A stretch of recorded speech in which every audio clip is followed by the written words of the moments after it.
Welcome to Navigating the Vortex, a deep dive, big picture analysis of contemporary geopolitics and geoeconomics. Today, China does just enough to support Russia, just as the West does with Ukraine. Beijing is officially neutral in the war against Ukraine, but it has been crucial in preventing Russia's international isolation. Considering Chinese President Xi Jinping and his Russian counterpart Vladimir Putin now meet semi-regularly, twice already in 2025, the annual meetings of their heads of government could be considered fairly unremarkable, routine events. When Prime Minister Mishustin visited China on November 3 and 4 at the invitation of Premier Li Qiang, it was the 30th iteration of a practice that started in the wake of the dissolution of the Soviet Union. But since Russia's full-scale invasion of Ukraine in February 2022, these meetings have taken on a significant degree of geopolitical importance. Together with the two countries' interactions in organizations they dominate, like BRICS and the Shanghai Cooperation Organization, the meetings serve as both symbolic reminders and operational enablers of the so-called no-limits partnership between Moscow and Beijing. Mr. Mishustin's visit to Hangzhou and Beijing, which included an audience with President Xi Jinping, must be seen in a broader context. It followed the first United States-China presidential summit of Donald Trump's second term in office. On October 30 in South Korea, Donald Trump and Xi Jinping struck a temporary truce in their escalating trade war, climbing down on import tariffs and rare earth export controls. While the two leaders discussed Ukraine, Mr. Trump said that they did not touch on the subject of China buying Russian oil, which has helped fund the Kremlin's war. On October 23, Mr. Trump had announced U.S. sanctions on two of Russia's major oil companies, Rosneft and Lukoil, in a bid to pressure Mr. Putin to the negotiating table. Tightening the screws on Russia was a departure from Mr. Trump's approach so far, and the sanctions are scheduled to take full effect on November 21. As a result, there have been some indications that state-owned Chinese refineries have begun to unravel at least some of their contracts with Russian suppliers.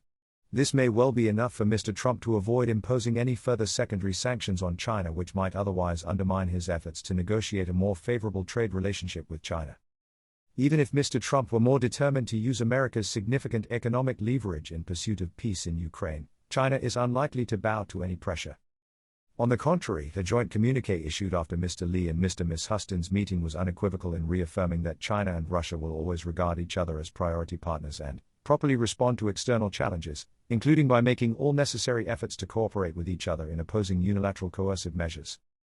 The joint communiqué also repeated the now customary formula that China supports Russia in safeguarding its own security and stability, national development and prosperity, sovereignty and territorial integrity, and opposes interference in Russia's internal affairs by external forces. Rhetoric to one side, however, there is nothing to indicate a major step change in Chinese support for Russia. Nevertheless, Beijing continues to provide Moscow with several lifelines. First, China remains one of the major importers of Russian oil and gas, which provides much-needed foreign income for the Russian treasury. China is also reportedly a major supplier of so-called dual-use goods, including semiconductors and machine tools that are critical to sustaining Russia's defense industrial base. Second, a database of joint military exercises between Russia and China has recorded over 117 of them since 2003, with one-third over the last 3.5 years since the start of Russia's full-scale invasion of Ukraine.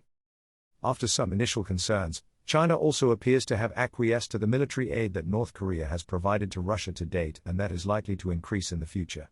This was evident in the bonhomie between the three countries' leaders at the celebrations of the 80th anniversary of the end of World War II in Beijing in September. And last, China has been crucial in preventing Russia's international isolation, by maintaining high-visibility links at the bilateral level and through multilateral efforts. Officially, China remains committed to its February 2023 position paper on Ukraine, which starts with the assertion that the sovereignty, independence and territorial integrity of all countries must be effectively upheld. Beyond this rhetoric, however, China has done little to work towards an end to the war. On the contrary, and the outcome of the Russia-China Prime Ministerial meeting suggests this, China's approach appears to be aimed at providing enough support for Russia to help without directly and overtly supplying arms. China, much like the West does with Ukraine, likely does just enough to keep Russia's war machine going but stops short of any game-changing moves. This is partly the result of Western pressure and the need to maintain a reasonable level of diplomatic and economic relations with both the United States and the European Union. But the continuation of Russia's war against Ukraine also serves Chinese interests in another, equally important way. It keeps the US at least partly engaged in Europe, and thus unable to fully commit to the Indo-Pacific and the rivalry between Washington and Beijing. And it keeps Russia firmly dependent on China, ensuring that Moscow will remain Beijing's junior partner in a new bipolar order, rather than become a great power in its own right in a multipolar international system. This struggle over the future shape of the international order is far from over, and it will in part be decided on the battlefields of Ukraine, where the guns are unlikely to fall silent anytime soon. A big thank you to all of our readers, listeners, followers and subscribers. Signing up to the newsletter is the best way to make sure you don't miss out on anything, and you'll get our newsletter and podcast delivered straight to your inbox wherever you are in the world. Importantly, you'll also be able to read the full written version of all of our pieces, which gives all of the background links to the information we cite in case you want to dive deeper and, like us, like to look at primary sources and check your facts. You can register for free at navigatingthevortex.com.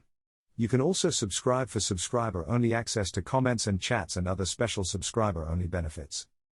You can find all these details in the podcast show notes as well. We hope you'll share Navigating the Vortex with anyone you think might find it of interest. If you like the show, please consider rating and reviewing us on Apple Podcasts or wherever you are listening.